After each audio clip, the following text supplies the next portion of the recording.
everyone. So, I'm Rain Velar from Watch 4. So, yung topic po natin today ay ano ang kahalagahan ng pagka-Diyos at pagkatao ni Kristo. Hypostatic union. Hypostatic union. At ang scripture po na ibinahagi ng Pastor Rosa today ay matatagpuan sa John 1 verse 14. So, ang concept po nito ng hypostatic union. The hypostatic union is the mystery and majesty of Christ being fully God and fully man in one person, without confusion, change, division, or separation. Jesus did not lose his divinity when he took on humanity, nor did he become less human because he was God.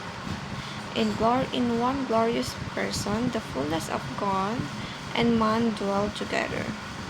This union makes Jesus our perfect mediator, able to represent God to us and us to God. He understands our weaknesses, yet has the power to save. And God can save but cannot die. And ang Panginoon po ay kaya saluhin ang mga taong mahuhulog, ngunit hindi namamatay.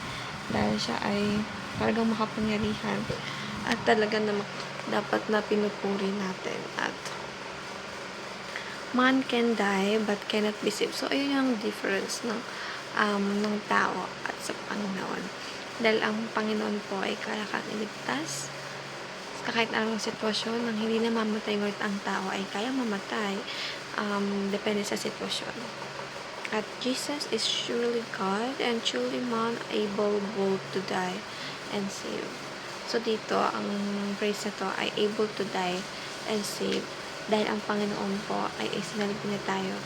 Namatay siya sa krus ng Kalbaryo upang tayo ay masave at muli. Hindi lang yun tayo dun sinasabi ng Panginoon, kundi araw-araw hanggang ngayon patuloy tayong inaalaga ng Panginoon, sinasamba sa lahat ng sitwasyon na maaaring ikapahamak natin. And the teachings are, Jesus Christ must die by becoming human. Jesus the God-man reconciles God and humans, and Jesus is the ruler of both heaven and earth. Walang kahit sino ang kayang makapagpasunod sa Panginoon at kayang mamuno sa heaven and earth, kundi ang Panginoon lamang, at siya ay nag-iisa at walang katulad.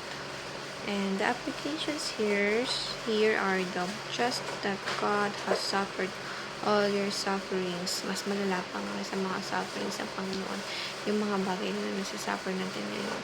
Kaya wala tayong karapatan para i-judge yung kapwa natin tao sa dinadaanan lang ngayon na problema, dahil ang Panginoong Diyos po ay minamahal tayo sa kahit anong meron sa buhay natin. And believe that God can save you to the outermost and surrender all to Jesus, the great King of both heaven and earth.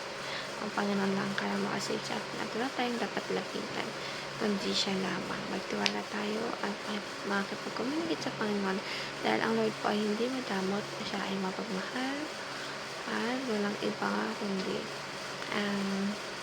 ibang gusto kundi mapabuti tayo sa lupa. Thank you everyone for listening and have a great day ahead.